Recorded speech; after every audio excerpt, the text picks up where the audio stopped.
जबरदस्त रहा है इस बार का कर्नाटक चुनाव। लोगों का उत्साह जमकर देखने को मिला है।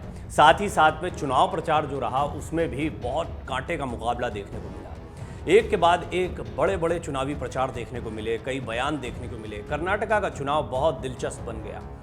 इसके दिलचस्प बनने की बड़ी वजह यह थी कि बीजेपी तो ताकत से चुनाव लड़ती ही है, कांग्रेस भी इस बार कर्नाटक की लड़ाई में बहुत आगे दिखाई देती रही है। और कांग्रेस के पास कई मुद्दे थे, खासतौर पर एंटी इनकम्बेंसी बहुत फ़ायदा पहुंचा सकती है कांग्रेस को, ये कहा जा रहा है। दूसरी महत्वपूर्ण बात यह है कि सरकार के खिलाफ कई मुद्दों को सफलतापूर्वक उठाने में कांग्रेस कामयाब रही। ये कांग्रेस ने जिस तरीके से भारत जोड़ो यात्रा से मुद्दे को उठाया, PCM, 40% कमीशन, अमूल नंदिनी, इन मुद्दों को कभी नहीं छोड़ा। इन मुद्दों के साथ में कांग्रेस आगे बढ़ती रही। हालांकि अंतिम दिनों में आपने देखा कि पूरा नैरेटिव जो है वो बजरंग दल, बजरंग बली की तरफ शिफ्ट होता भी दिखाई दिया। तो ये एक मामला रहा, लेकिन बाकी मामलों में हमेशा एज लेती दिखाई दी या 21 साबित होती दिखाई दी कांग्रेस। फिर भी प्रधानमंत्री मोदी ने बहुत दिलचस्प बनाया इस चुनाव को। उन्होंने पूरी ताकत झोंक दी। पीएम का तूफानी चुनाव प्रचार किन जिलों में रहा, इन जिलों में कितनी सीटें हैं, 2018 में यहाँ क्या नतीजे रहे थे, ये सारी बातें आपको इस रिपोर्ट में मैं बताता हूँ। पहले तो क्या रहा पीएम मोदी का चुनावी कार्यक्रम, वो समझिए।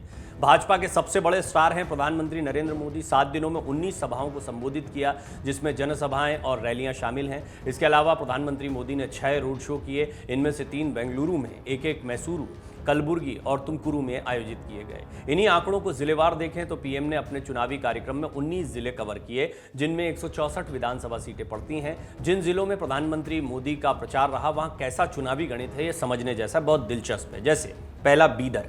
प्रधानमंत्री नरेंद्र मोदी ने अपने चुनावी अभियान की शुरुआत बीदर जिले से की थी। यहां उन्होंने हुमनाबाद में जनसभा की। जिले में कुल 6 विधानसभा क्षेत्र हैं। पिछले चुनाव में यहां भाजपा को 1, कांग्रेस को 4 और जेडीएस को 1 सीट मिली थी। विजयपुर। पीएम का दूसरा चुनावी दौरा जो रहा वो विजयपुर यानी बीजापुर था। यहाँ प्रधानमंत्री ने एक रैली की। इस जिले में कुल 8 विधानसभा सीटें आती हैं। 2018 विधानसभा चुनाव में यहाँ भाजपा को 3, कांग्रेस को 3 और जेडीएस को 2 सीटें मिली थी। बड़ा कड़ा मुकाबला है इस क्षेत्र में। जिन जगहों पर उन्होंने रैलियां की, आप वहां समझ सकते हैं कि वहां कितना क्लोज मुकाबला है। इसलिए प्रधानमंत्री को यहां पर उतारा गया ताकि यहां पर बीजेपी को कुछ फायदा हो सके। जैसे बेलगावी है। बेलगावी बहुत ही महत्वपूर्ण जगह है। बेलगावी जिले के कुदाची और बेलहोंगल में प्रधानमंत्री ने एक जनसभा को संबोधित किया। इसके अलावा पीएम ने बेलगावी दक्षिण इलाके में रोड शो भी किया। बेलगावी जिले में कुल 18 विधानसभा सीटें पड़ती हैं। पिछले चुनाव में यहाँ भाजपा को 10 और कांग्रेस को 8 सीटों पर जीत हासिल हुई थी, तो क्लोज मुकाबला यहाँ भी है। बेंगलुरु, ये तो सबसे ज़्यादा दिलचस्प है क्योंकि बहुत सबसे ज़्यादा सीटें यहाँ पर आती हैं और कर्नाटक की पहचान बेंगलुरु से भी है। भाजपा के सबसे बड़े प्रचारक ने अपने चुनावी कैंपेन में चौथा जिला बेंगलुरु शहर को चुना। यहाँ उन्होंने उत्तर बेंगलुरु क्षेत्र में 2 रोड शो किए। इसके अलावा बेंगलुरु शहर में भी एक रोड शो को लीड किया। बेंगलुरु शहर जिले में 28 विधानसभा सीटें आती हैं। 2018 में जिले की 11 सीटों पर भाजपा को जीत मिली थी, लेकिन 15 सीटों पर कांग्रेस को जीत मिली थी। यानी कांग्रेस का मजबूत गढ़ है, जबकि 2 सीटों पर जेडीएस के उम्मीदवार जीतने में सफल रहे थे। कोलार। प्रधानमंत्री का 5वां चुनावी दौरा जो रहा वो कोलार जिले का रहा। यहां उन्होंने एक रैली को संबोधित किया। इस जिले में 6 विधानसभा क्षेत्र पड़ते हैं। पिछली बार कांग्रेस ने यहां पर 4 सीटें, जेडीएस ने 1 और निर्दलीय को 1 सीट मिली थी। बीजेपी को यहां पर कोई सीट नहीं मिली थी। तो ये आप समझ सकते हैं, जितनी भी सीटें मैं आपको बता रहा हूं, आप देखिए प्रधानमंत्री मोदी की रैलियां कहां कहां पर रखी गई हैं। रामनगर के चन्नापाटन में प्रधानमंत्री मोदी की जनसभा हुई। रामनगर जिले में कुल 4 विधानसभा क्षेत्र हैं। पिछली बार कांग्रेस ने यहां पर 3 सीटें जबकि 1 सीट जेडीएस उम्मीदवार ने, भाजपा को यहां भी कोई सीट नहीं मिली थी। तो ऐसी जगह जहां पर भाजपा को सीट नहीं मिली थी, वहां पर प्रधानमंत्री ज़्यादा दिखाई दिए हैं। हासन अपने चुनाव प्रचार के दौरान प्रधानमंत्री ने 7वां जिले के तौर पर चुना। हासन बहुत महत्वपूर्ण है यहाँ पर। यहाँ उन्होंने बेलूर में रैली को संबोधित किया। हासन जिले में कुल 7 विधानसभा क्षेत्र हैं। पिछले चुनाव में जिले में जेडीएस ने 6, भाजपा ने 1 सीट जीत हासिल की थी। और एचडी देवेगौड़ा का गढ़ माना जाता है। कांग्रेस का खाता यहाँ नहीं खुला था, लेकिन बीजेपी को भी महज 1 सीट मिली थी 7 में से। मैसूरू। प्रधानमंत्री नरेंद्र मोदी ने अपने चुनावी अभियान के बीच दौरा करने के लिए 8वां जिला मैसूर चुना। यहां उन्होंने एक रोड शो मैसूर और एक रैली नंजनगुड में की।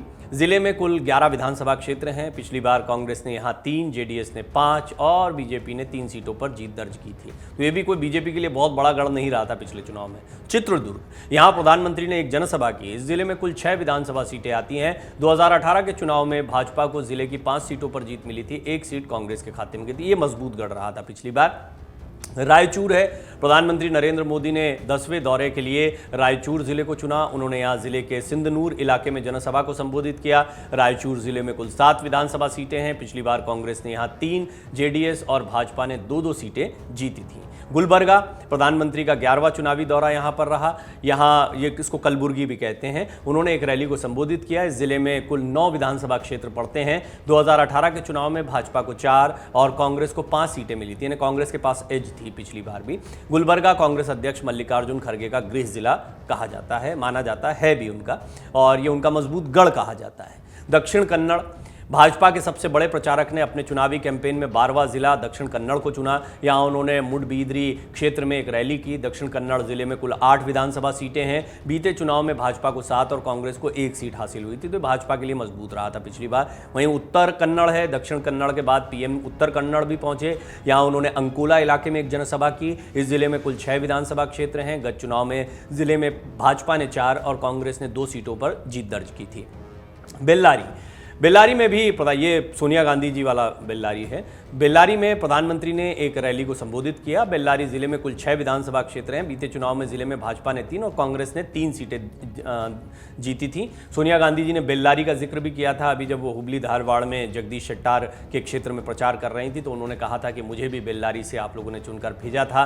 इस तरह से कांग्रेस की वापसी हुई थी। चिकमंगलूर का जिक्र किया था इंदिरा जी का नाम लेते हुए।